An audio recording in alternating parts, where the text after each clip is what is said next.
Alexander Isak injured, and is it time to sell Mo Salah and bring in Erling Haaland? Those are the big topics that we need to talk about in today's Game Week 28 transfer plans video. So as always, if you're looking forward to it, make sure to drop a like and of course hit that subscribe button. Enough waffling, let's get into today's video. So first up, a quick recap on how my team got on in Game Week 27, and I ended up scoring 58 points, and it was a green arrow to 97,000. However, it's worth noting, before the game week I was 97,600.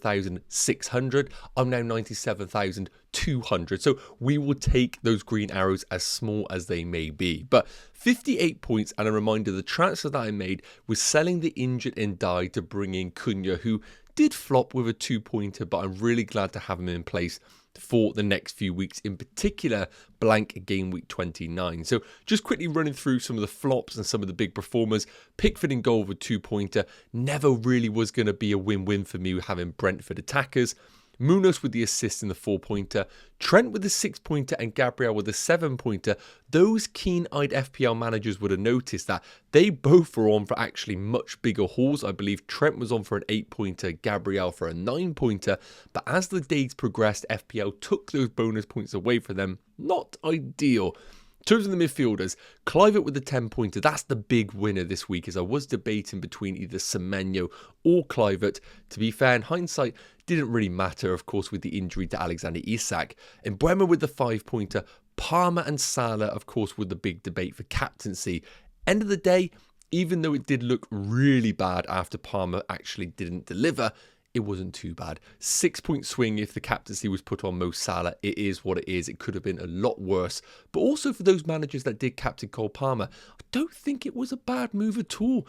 We looked at the underlying numbers. Palmer put up over 1xg. Chelsea won 4-0. If you offered me those score lines once again, 4-0 to Chelsea or 2-0 to Liverpool, I'm taking Palmer again and rolling the dice. In terms of the front three, Vissa again delivering my MVP. Cunha with a 2-pointer, and the real elephant in the room right now is Alexander Isak. I don't think there was any real rumours about him being injured. Didn't even appear in the squad, and of course we are going to talk about that in today's video, what we should be doing.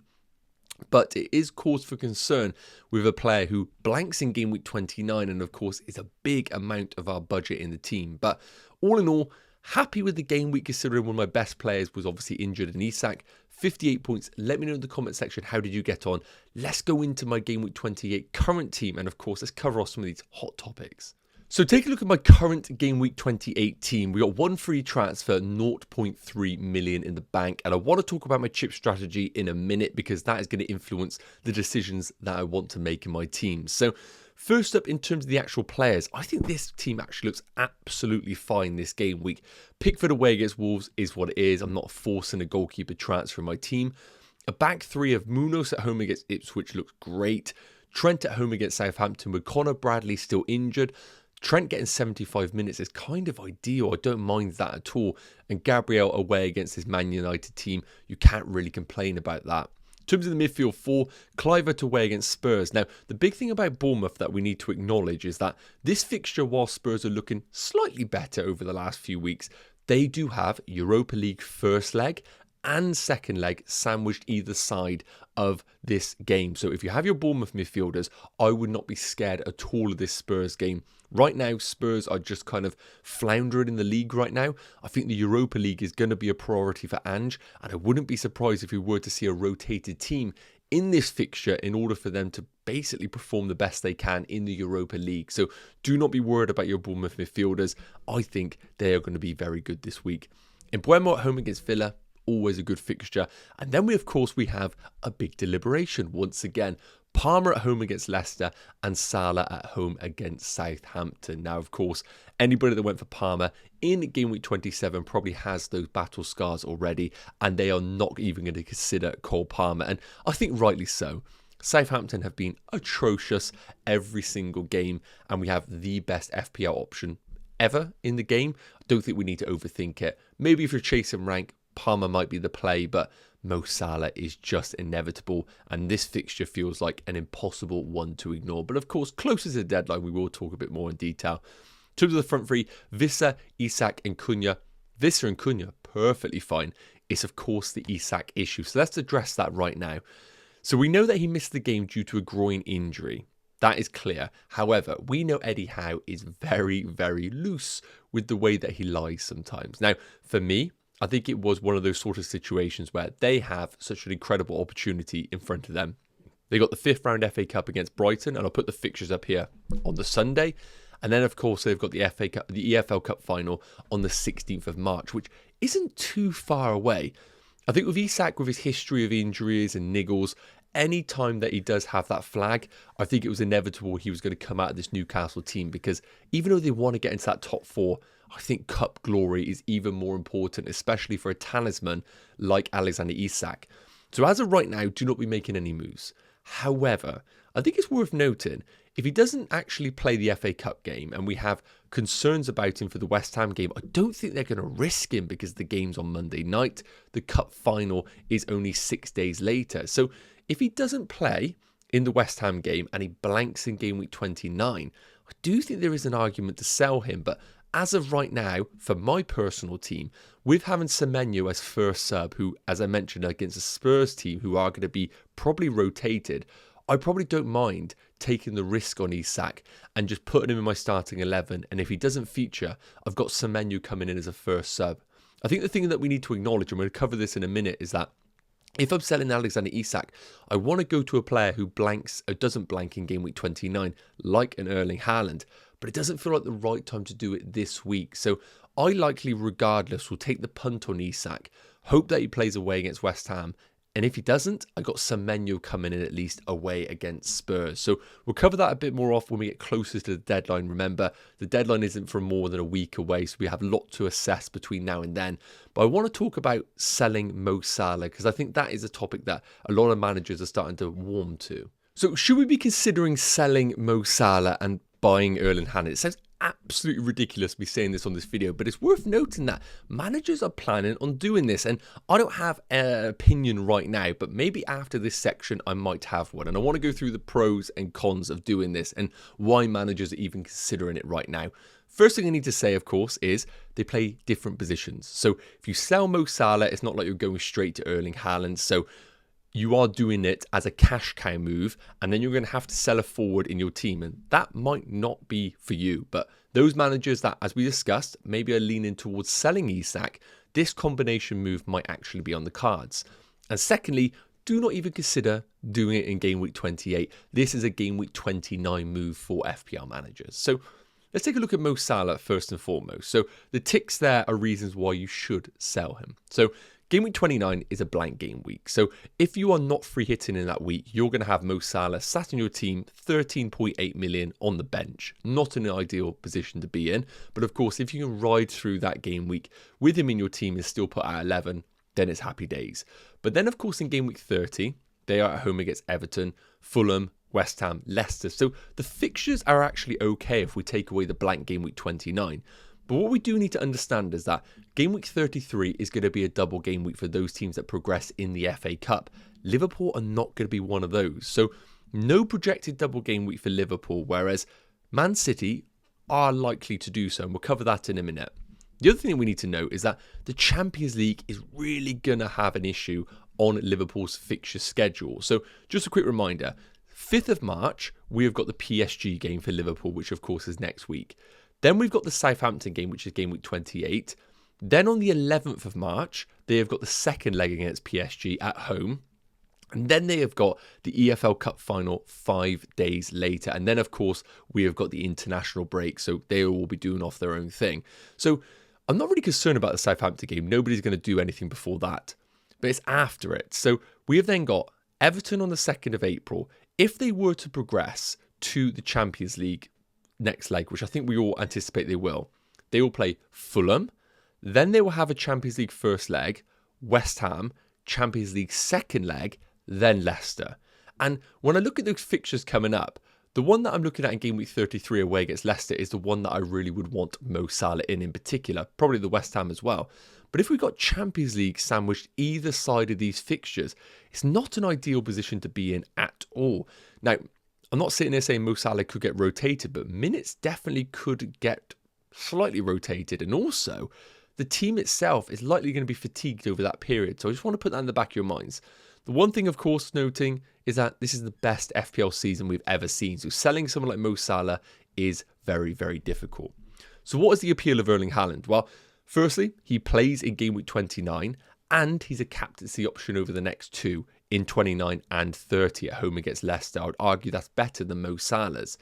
And he's also projected to double in game week 33. So while we have a potential rotated Mo Salah in 33, we're going to have 2 games of Erling Haaland over that period. So the way you look at it is, let's forget about game week 28. You've got a game up for Haaland in 29, a captaincy option in game week 30. Obviously, the fixtures are pretty even in game week 31. And then, of course, while Liverpool got Champions League, Man City is just going to be fully focused on the league. And Haaland has a home against Palace and then a double in game week 33. So I think there is actually a play here. I think it is a huge team restructure, as I mentioned. You're going to have to sell Salah, get rid of a good forward in order to enable Haaland. But I think over those 5 game weeks 29 to game weeks 33, Haaland outscores Mo Salah. I'm going to put it out there. And it is something that I'm considering for my own team. Let me know your thoughts in the comments. Now, the other section I wanted to cover off was my current chip strategy, because of course we are getting into that part of the season which is quite exciting, where we do need to use our chips because we're going to run out of game weeks. So I wanted to quickly put up my current chip strategy, and at the time of recording I feel pretty locked in with this move. So with my team currently, I'm now planning to go through blank game week 29 with free transfers. I kind of committed to that a few weeks ago, and I feel like the free hit later on in the season might actually be better for my own personal team. So game week 29, I'm going to get free transfers to get through the blank. And game week 30, I think we're going to get some information from other cup results that are going to help us push the wildcard slightly further back. Hence why I've got it in game week 31. And there's another reason why selling Mo Salah isn't actually as scary, because even though we lose some team value, if the worst comes to the worst, we just buy him back in a wildcard at 31. So I like the wildcard 31 because it allows me to build a team to target double game week 32, which of course Newcastle and Palace double, and double game week 33, which we don't know yet. It allows me to sell Alexander Isak as well, and Mo Salah in the blank. And as I mentioned, if the worst comes to the worst, I buy them back. In particular, Isak, he will be an essential buy on this wildcard 31 strategy, because of course he doubles in 32. But it's worth noting, if you sell Isak, you are losing a lot of value in him. So you're going to have to buy him back at a more expensive price. Then I'll be looking to triple captain in double game week 32. Isak at home against Man United and Crystal Palace, I just think that makes a lot of sense for my team. If there is a projected double later on in the season that we don't know about, I feel that's the only thing that might change my mind on the triple captain. Then, because I've wildcarded in 31, I got to use that bench boost as soon as possible because I've got so much money tied up on a playing bench.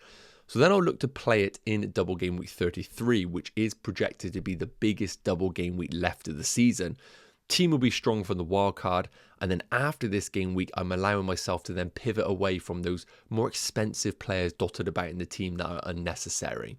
Then, in game week 34 will be the plan to free hit.